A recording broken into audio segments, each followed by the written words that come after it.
Olá, salve, salve! Tudo bem com vocês? Espero que sim. Bem-vindos a mais uma resenha aqui no nosso canal Rodrigo Toigo. E na resenha de hoje eu falarei sobre o segundo livro do mestre Stephen King, que eu li em 2023. O primeiro livro do ano foi o dele, Salem, a Hora do Vampiro. E agora, em fevereiro, o último livro do mês, eu li Depois. Esse nome me intrigou muito. Eu, quando vi lá na Amazon, né, eu pensei, nossa, mas que título estranho, né, para um livro. E ele tem só 190 páginas. Outra estranheza do King, porque a maioria dos livros dele são gigantes, né? Só Carrie, que tem poucas páginas também, dos que eu li, pelo menos, do King, tá? Mas comprei, estava em conta, independente do valor, é do King, eu acabei comprando. Li a sinopse, depois que eu comprei, confesso. Depois, ó, né? E me interessei bastante. E aí ficava, mas por que o depois? Né? A sinopse não consta o porquê do título depois. E aí, logo na entrada do livro, o narrador personagem, que é o James, ele já nos explica o porquê do depois. Muitas coisas na nossa vida nós deixamos para fazer depois, não é mesmo? E o livro narrado em primeira pessoa, e o James sempre fala assim, ó, vai dando spoilers, na verdade. Depois eu vou explicar melhor sobre isso. Depois eu falo mais sobre tal coisa. E realmente, depois chega. Tá? Ele conta, explica direitinho. Mas o que o James explica em primeira pessoa, então? Então eu vou começar literalmente do começo a narrativa. James é um menino de em torno de 4 anos que pela primeira vez ele vê lá no Central Park, Nova York, ele vê um cara que acabou de morrer. Ou seja, ele vê mortos. E não só vê, como também conversa com os mortos. E um detalhe, os mortos não podem mentir. E eles têm prazo de validade, ou seja, eles ficam em torno de uma semana, mais ou menos, vivendo entre nós até irem para algum lugar. O livro começa com o James já na casa dos 20 e poucos anos, né, já adulto, e ele tem a necessidade de relatar as suas experiências de infância e adolescência. E aí que o livro engata, então. Então nós conhecemos toda a vida desde os 4 aninhos de idade do James. Ele mora sozinho com a mãe, né, no caso, a tia, o nome da mãe dele é tia com TH, né? E ela tem uma grande amiga, que é Liz. Com o tempo a gente vai percebendo, né, enfim, que essa amizade é mais do que amizade. Aí, a tia, ela é a única pessoa que sabe sobre este dom que o filho James tem de falar com os mortos. E a narrativa vai se desenvolvendo de maneira tranquila. Ele conversa com uma vizinha que morre, né? Aí depois ele vai vendo outros mortos com o decorrer da história.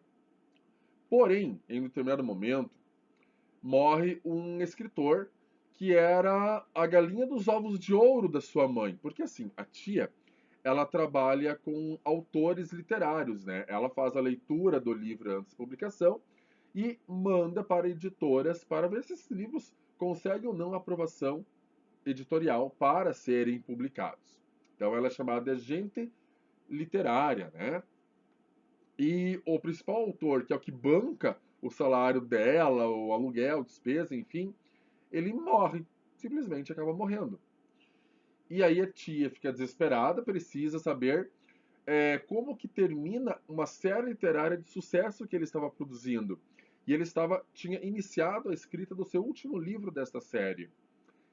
E com a ajuda do James, então, ela vai fazer de tudo para descobrir, né, para produzir na sequência, a partir das ideias do cara já morto, a, a história e terminar o livro, né, como se ele já tivesse terminado, obviamente antes de morrer e tudo mais. Então aí entra uma situação também em que usa-se uma criança para conseguir algo muito maior, financeiro no caso. Na verdade, a tia estava desesperada, né? Ela tem um irmão que tem sim mal de Alzheimer e ele está internado em clínica de recuperação, enfim, né? Já há um bom tempo e é particular e a tia está com problemas financeiros, inclusive tem que vender o carro, mudar de apartamento e para a 10ª Avenida, ela vivia na Park Avenue, e aí vai para a 10ª Avenida, lá em Nova York, etc e tal. Ou seja, as condições financeiras caem bastante. Outro detalhe interessante do livro é a Liz. Eu quero que vocês guardem bem o nome da Liz, que é uma policial, uma detetive do Departamento Policial de Nova York, e ela precisa da ajuda do James em determinado momento. Um cara lá, ele era um terrorista e ele acaba morrendo. Não vou contar de que maneira, quero que vocês descubram. E o James é a única pessoa que pode descobrir um segredo muito bem guardado desse terrorista. E se o segredo dele não for descoberto, muita gente vai morrer.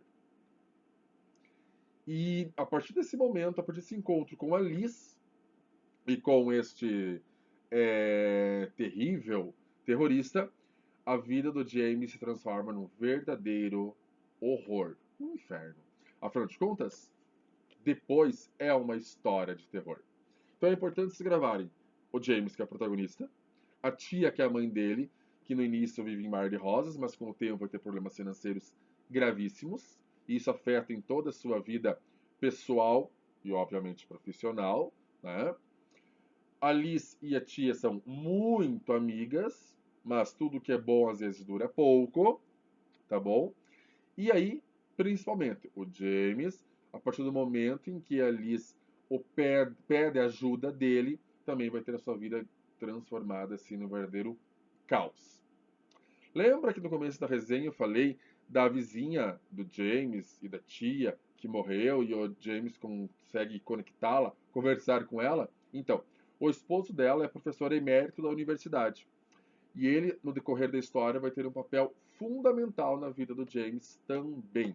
Então, gravem esses personagens aí que eu estou comentando com vocês. Não vou falar mais nada sobre esse livro, vou deixar você ler depois. Depois você compra, depois você lê, mas sim, vale a pena. 190 páginas, a editora é a Suma, né? A editora maravilhosa das obras do King. A capa eu acho muito bacana. A capa me lembra algumas versões mais antigas do Christine, do King também, que mostram um carro velho e tal, mas não tem nada a ver, né, com o carro aqui, tá? Os personagens que você vai descobrir com o tempo também quem são, na capa. E tem uma cena parecida com essa no livro, por isso, tá? Me lembrei de Misery, né, Louca Obsessão, também do King, e o Salem, que eu li no começo do ano, cujos protagonistas são escritores.